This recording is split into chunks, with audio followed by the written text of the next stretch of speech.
कदीम जमाने की बात है। एक अजीम शहंशाह अपनी बीमारी के 22 जिंदगी की आखिरी सांसें गिन रहा था। उसने अपने वफादार वजीर को बुलाया और आहिस्ता से कहा, मुझे महसूस होता है कि मेरा वक्त करीब आ गया है। मैं इस फानी जहां से रुखसत होने वाला हूं, लेकिन मरने से पहले अपने दिल को इत्मीनान देना चाहता हूं। शहजादा अभी नादान है, कम उम्र है। जब तक वो समझदार और जवान नहीं हो जाता, मैं चाहता हूं कि सल्तनत की बागडोर तुम संभालो, और जब वो जवान हो जाए तो ये तख्त व ताज उसे लौटा देना। मुझे तुम पर भरोसा है मेरे वफादार वजीर। वजीर ने सर झुकाकर अर्ज किया, बादशाह सलामत, आपका हुक्म सर आंखों पर। मैंने सारी उम्र आपका नमक खाया है, जैसा आप फरमाएंगे वैसा ही होगा। ये सुनकर बादशाह ने इत्मीनान का सांस लिया और हमेशा के लिए आंखें बंद कर लीं।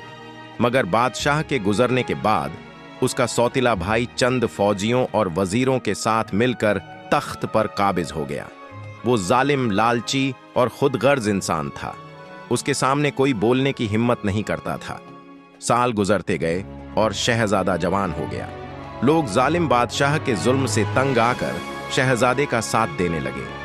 ये देखकर जालिम बादशाह के दिल में खौफ जाग उठा। उसने सोचा, कहीं लोग मेरे खिलाफ बगावत ना कर दें, और इसी अंदेशे में उसने अपने ही भतीजे शहजादे को कत्ल करने का हुक्म दे दिया। यह खबर जब वफादार वजीर को मिली तो वो तड़प उठा। फौरन शहजादे को बुलाया और बोला, मेरे शहजादे, मैं शर्मिंदा हूं। मैं अपने बादशाह को दिया वादा पूरा ना कर सका। आज रात तुम्हें मारने का मंसूबा बनाया गया है। मेरी बात गौर से सुनो। यहां से 4000 मील मगरिब की सिमत एक मुल्क है, दिमाश्क। वहां के बादशाह तुम्हारे वालिद के दोस्त थे।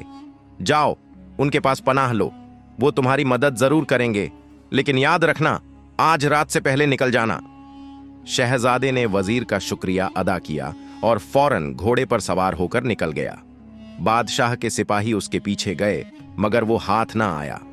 उन्होंने झूठ बोल दिया कि शहजादे को मारकर दरिया में फेंक दिया है। इधर शहजादा जंगलों, मैदानों और पहाड़ों से गुजरता हुआ भूखा प्यासा एक नए देश में जा पहुंचा। शहर के बाहर एक लोहार की दुकान मिली। शहजादे ने कहा, ए यार, जरा पानी तो पिला दे। लोहार ने गुस्से से घुरा और बोला, जी तो चाहता है इस हथौड़े से तेरे सर के 2 टुकड़े कर दूं। यार बोला है। यार का मतलब भी पता है, पता भी है यार क्या होता है। शहजादा मुस्कुराकर बोला, यार बोला है और जानता भी हूं। यार वो होता है जो आखिरी सांस तक साथ निभाए। ये सुनते ही लोहार का दिल पिघल गया। वो बोला, बैठो मेरे दोस्त। फिर मटके से ठंडा पानी निकालकर उसे पिलाया, खाना खिलाया और कहा, आज रात तुम यहीं ठहर जाओ। शहजादा शहर से अनजान था, इसलिए मान गया और कहा, ठीक है, लेकिन मैं इस शहर में अनजान हूं। शाम तक जरा इस शहर की सैर कराता हूं। ये कहकर लोहार से रुखसत लेकर शहर की तरफ चल दिया। शहर के बीच में पहुंचा तो एक शानदार महल देखा जो बादशाह ए वक्त का था। क्या देखता है कि खिड़की पर एक नीली आंखों वाली हसीन खूबसूरत शहजादी बैठी हुई है। बाल खुले हुए हैं और काले लिबास में ऐसे लग रही है जैसे पहाड़ों में बर्फ। शहजादी ने भी उस जवान को देखा। शहजादी को भी जवान पहली नजर में पसंद आ गया। दोनों की नजरें मिली तो वक्त थम गया। शहजादा दम बखुद रह गया। रात हुई। एक चौकीदार ने उसे देखा और पूछा, कौन हो तुम? शहजादा बोला, मुसाफिर हूं, रास्ता भटक गया हूं। चौकीदार ने सिपाही से कहा, इसे महल से दूर छोड़ आओ। सिपाही ने उसे घोड़े पर बिठाकर शहर के बाहर छोड़ दिया और कहा, चले जाओ यहां से। शहजादा लोहार के पास वापस गया। रात गुजरी मगर नींद ना आई। अगली शाम वो फिर महल के बाहर जा पहुंचा, मगर इस बार बादशाह खुद गश्त पर निकला हुआ था। उसने अजनबी को देखा तो कहा, कौन हो और यहां क्या कर रहे हो? नौजवान बोला, मैं मुसाफिर हूं, रास्ता भटक गया हूं, कोई खबर नहीं किधर जाऊं। बादशाह ने नौकर से कहा, जाओ इसे शहर के बाहर छोड़ आओ, पता नहीं कौन है। नौकर ने उसे शहर के बाहर छोड़ा और कहा, यहां से सीधे चले जाओ। ये अगली शाम फिर गया उसी शहजादी को देखने। शहजादी भी उसे देखने लगी, लेकिन किस्मत हर बार साथ कहां देती है। देखते देखते रात हो गई और बादशाह गश्त पर निकला। बादशाह ने जब उस अजनबी आदमी को फिर देखा तो बोला, अब यहाँ क्या कर रहे हो? नौजवान बोला, बादशाह सलामत, मैं मुसाफिर हूँ, रास्ता भूल गया हूँ। इतने में चौकीदार भी आ गया और बादशाह को बताया, बादशाह सलामत, ये 2 दिन पहले भी आया था और यहाँ पर खड़ा था। मैंने पूछा, क्या कर रहे हो इधर? तो कहने लगा, रास्ता भटक गया हूँ। मैंने इसे शहर के बाहर भिजवा दिया था, लेकिन ये फिर आ गया है। जरूर ये आपके दुश्मन बादशाह का भेजा हुआ जासूस है। तो बादशाह ने गुस्से में पूछा, कौन हो तुम? जासूस? और फिर हुक्म दिया, इसे मौत के घाट उतार दो। शहजादे ने हाथ जोड़कर कहा, बादशाह सलामत, अगर आप चाहें तो मुझे फांसी दे दें, मगर 1 रात की मोहलत दे दें। 1 रात आजादी से गुजारनी चाहता हूं। बादशाह ने कहा, तुझे मैं मोहलत दूं और तू भाग जाए? शहजादा बोला, मैं भागूंगा नहीं, वादा करता हूं। बादशाह ने पूछा, भला तुम्हारा कोई जामिन है इस शहर में? शहजादे ने कहा, बादशाह सलामत, मैं इस शहर में नया हूं, मुझे कोई नहीं जानता, लेकिन हां, मेरा एक यार है जो हो सकता है मेरी जमानत दे दे। बादशाह ने कहा, चलो उसके पास। बादशाह, नौजवान और कुछ सिपाही उस लोहार के दरवाजे पर आए। बादशाह ने कहा, आवाज लगाओ। नौजवान ने एक बार पुकारा। लोहार ने अंदर से जवाब दिया, मगर बाहर नहीं आया। दूसरी बार पुकारा। लोहार ने फिर आवाज दी, लेकिन इस बार भी नहीं आया। जब तीसरी बार पुकारा तो लोहार निकल आया। एक हाथ में तलवार, दूसरे हाथ में सिक्कों की थैली, और पीछे उसकी जवान बेटी खड़ी थी, और आकर कहा, मैं हाजिर हूं, खैर तो है? नौजवान ने कहा, इतनी देर क्यों की? लोहार ने कहा, जब तुमने पहली बार आवाज दी तो मैंने सोचा यार को पैसों की जरूरत हो गई। मैंने पूरे घर की तलाशी ली और सारे पैसे इकट्ठे किए। जब दूसरी बार पुकारा तो लगा तेरा किसी से झगड़ा हो गया है, तो मैंने तलवार की धार तेज की। और जब तीसरी बार पुकारा तो सोचा शायद मेरे यार को शादी के लिए रिश्ता चाहिए, तो मैंने अपनी बहन को तैयार किया। अब बताओ, तुझे क्या चाहिए? बादशाह हैरान हो गया। बादशाह ने कहा, इस नौजवान को जानते हो? लोहार बोला, हाँ, ये मेरा यार है। बादशाह ने कहा, इसे कल मौत की सजा दी जाएगी, लेकिन ये आज रात की मोहलत चाहता है। मैंने कहा, अगर इसका कोई जामिन हो तो छोड़ा जा सकता है। तो इसने तुम्हारा नाम लिया, क्या तुम इसकी जमानत लेते हो?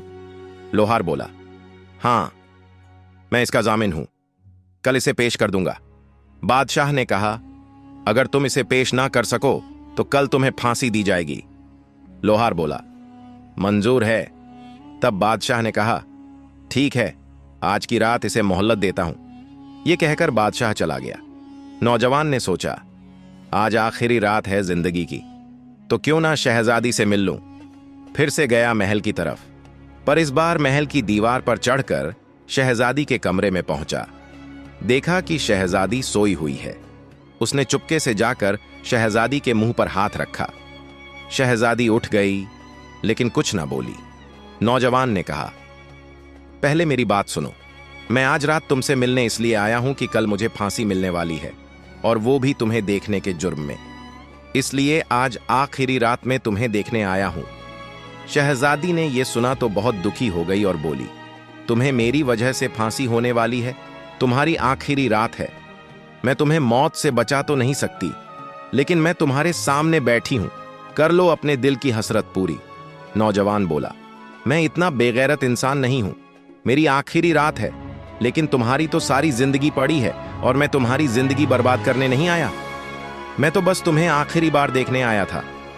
शहजादी बोली, मैं भी तुम्हारा इम्तिहान ले रही थी, देखना चाहती थी कि तुम्हारी सोच कैसी है, लेकिन अब खुदा की कसम, अगर तुम्हें फांसी हुई तो मैं अपने बाप की जान ले लूंगी।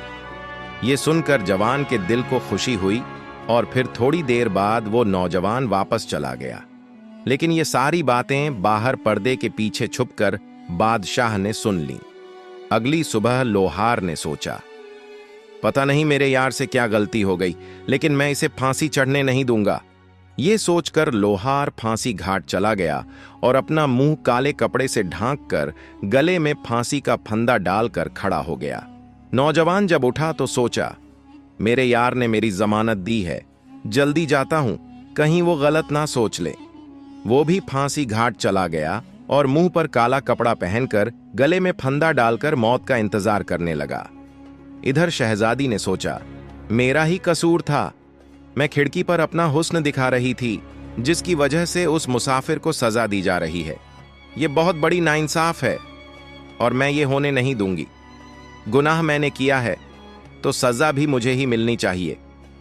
शहजादी ने मर्दों वाला लिबास पहना, फांसी घाट गई और अपना मुंह पर काला कपड़ा पहनकर अपने गले में फंदा डाल लिया। थोड़ी देर बाद जल्लाद आया तो देखा कि 3 लोग गले में फंदा डाले खड़े हैं। जल्लाद परेशान हो गया, सोचा सजा तो एक को दी जाने वाली थी, ये 3 लोग कहां से आ गए। जल्लाद ने ये पैगाम बादशाह तक पहुंचाया। बादशाह दौड़ता हुआ आया और देखा कि 3 लोग खड़े हैं। उसने हुक्म दिया कि इनके चेहरों का कपड़ा हटा दो। सिपाही ने एक बंदे के मुंह से कपड़ा हटाया तो देखा लोहार बादशाह चौंक गया। फिर दूसरे के चेहरे का कपड़ा हटाया तो देखा ये तो वही नौजवान है। बादशाह हैरान हो गया और सोचा, भला ये तीसरा कौन है। जो ही कपड़ा हटा, बादशाह की चीख निकल गई, क्योंकि ये उसी की बेटी थी। फिर बादशाह ने तीनों को नीचे बुलाया और रोते हुए कहा, कितने खुशनसीब हो कि तुम्हें इतना सच्चा दोस्त और इतना सच्चा आशिक तुम्हें मिला है। भला मैं कौन होता हूं तुम्हें मरवाने वाला। फिर बादशाह ने कहा, मेरी सिर्फ ये इकलौती बेटी है, क्या तुम इससे शादी करोगे। नौजवान सोच में पड़ गया, फिर कहा, नहीं, मैं शादी नहीं कर सकता। दोस्तों, ये किस्सा अभी जारी है। अगले हिस्से के लिए चैनल को सब्सक्राइब करें और अगले हिस्से में यह किस्सा मुकम्मल करूंगा। शुक्रिया।